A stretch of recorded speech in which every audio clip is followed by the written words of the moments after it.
First బలిచాప cinema ఎక్కడ జరుగుతుందండి sir? Cinema కథా నేపథ్యం ఎక్కడ జరుగుతుంది? ఉత్తరాంధ్రలో వైజాగ్కి శ్రీకాకుళానికి మధ్యలో జరుగుతుంది. ఓకే. అంటే హీరో ఒక్కడే శ్రీకాకుళం లాంగ్వేజ్ మాట్లాడతాడా? లేదండి, అంటే సందర్భానుసారం బట్టి అందరూ మాట్లాడుతూ ఉంటారు. కానీ ట్రైలర్లో అయితే హీరో ఒక్కడే మాట్లాడారు, మిగతా అందరూ మామూలుగా మాట్లాడారు. అక్కడ ఒక హీరో దగ్గరికి వచ్చేసరికి ఎందుకు ఆ స్లాంట్ పెట్టారు? కాదండి, అందరూ మాట్లాడతారు. ట్రైలర్లో వేసింది మాత్రం ఎవరు మాట్లాడలేదు, అందరికీ అర్థమయ్యేలాగా వేయాలని చెప్పేసి, అందుకే ఇప్పుడు అలా వేయడం వల్ల ఎక్కువ మందికి రీచ్ అయిందండి. ఇప్పుడు అందుకే సక్సెస్ మీట్. అందుకే అలా అంటే అలా మాట్లాడితే రీచ్ అవుతుంది అంటారు అందరికి.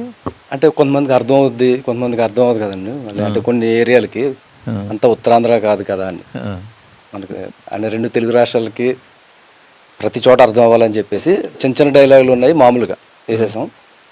కిషోర్ గారు ఎక్కువ మాట్లాడుతున్నారు కాబట్టి ఆయన మాత్రం యాస ఉన్నాయి కొన్ని.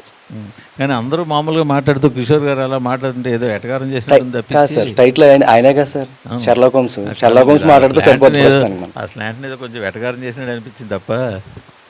సార్ ఫస్ట్ వచ్చి ఆయన తెలంగాణ ప్రాంతానికి చెందిన ఆయనండి. ఇంతవరకు మనం తెలంగాణలోనే ఆయన స్లాంగ్ విని విని విని విని ఆయన ఉత్తరాంధ్ర మాట్లాడినా కూడా మనకి అదే అనిపిస్తుంది అండి. ఆయన ట్రై చేశారు. ఆ పదాలు స్లాంట్ ఏదో కొంచెం కామెడీగా వెటకారంగా చేసినట్టు అనిపించింది. వెటకారం కాదండి, ఆయన జెన్యున్గా చేస్తే మీకు మీ ఒక్కరికే వెటకారంగా అనిపించింది.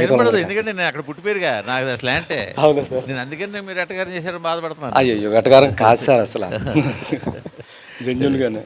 సార్ ఉత్తరాంధ్ర అంతా నా మీద దండయాత్ర చేస్తారు సార్, అలానకండి సార్. ఫస్ట్ అంటే గోదావరిలో మేము మాకు వెటకారం తెలుసు, బట్ అది మాత్రం మిక్స్ చేయలేదండి. చేసే వాళ్ళు కూడా వెటకారం ఎదురవ్వాలి sir. Thank you sir. Mohan గారు కంగ్రాచులేషన్స్. ఫస్ట్ ఆఫ్ ఆల్ ఒక తెలుగు సినిమాకి షెర్లాక్ హోమ్ అనే ఒక టైటిల్ని ముందు క్యారెక్టర్ తర్వాత కానీ ముందు ఆ పేరుని ఇంట్రడ్యూస్ చేశారు. తెలుగు సినిమాల్లో ఎక్కడ ఎప్పుడు వాడలేదు. అండ్ మీరు ఈ షెర్లాక్ హోమ్స్ అనేది టైటిల్ పెట్టుకుని మీరు సొంతంగా కథ రాసుకున్నారు. షెర్లాక్ హోమ్ లిటరేచర్లో ఏదైనా ఒక పీసు ఎపిసోడ్ ఏమైనా ఇన్స్పిరేషన్ తీసుకున్నారండి? సార్ మన షెర్లాక్ హోమ్స్కి అసలు ఒరిజినల్ షెర్లాక్ హోమ్స్ ఎవరో కూడా తెలియదు. మన ఇండస్ట్రీలో చాలా మందికి టైటిలే తెలియదు. ఇప్పుడు ఆవిడ చెప్పినట్టు ఇప్పుడు మీరే అన్నారు కదా మీ క్వశ్చన్లోనే, చాలా మందికి అదే సార్, అందులోనే చాలా మందికి అసలు షెర్లాక్ హోమ్స్ ఏంటి అర్థం కాని వాళ్ళు చాలా మంది ఉన్నారు దీనికి.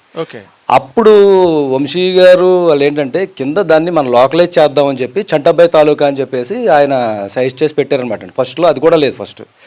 సో చెప్పగా షెర్లాక్ హోమ్స్ అంటే ఒక డిటెక్టివ్, జేమ్స్ బాండ్ అంటే ఇట్లా ఉంటాడు, పోలీస్ అంటే ఇట్లా ఉంటాడు, డాక్టర్ అంటే ఇట్లా ఉంటాడు, ఒక సిగ్నేచర్ ఎట్లా ఉంటుందో అని ఇప్పుడే కొంతమందికి తెలుసండి. సో ఆ ఉద్దేశంతో ఇక్కడ మన షెర్లాక్ హోమ్స్ వచ్చేసరికి 3 పేర్లు అవి. అదే ఇక్కడ కామాలు పెట్టారు షెర్లాక్. అదే సార్, 3 పేర్లు అండి. ఇక్కడే మన షెర్లాక్ హోమ్స్కి వాళ్ళ అమ్మా నాన్నే అసిస్టెంట్లు అండి. వేరే పక్కన ఫ్రెండ్ లేకపోతే హీరోయిన్ అట్లా కాకుండా ఇంతకుముందు అందరూ వచ్చారు కదా, అట్లా కాకుండా అమ్మా నాన్నే అసిస్టెంట్లుగా ఉంటూ, అమ్మ పేరు షర్మిలమ్మ షర్రు, నాన్న పేరు లోకనాథం లోకు, వీడు ఓం ప్రకాష్ హోమ్స్, 3 కలిపి. Thank you sir. సెపరేషన్ ఇచ్చారు. లోకలేషన్స్. కాకపోతే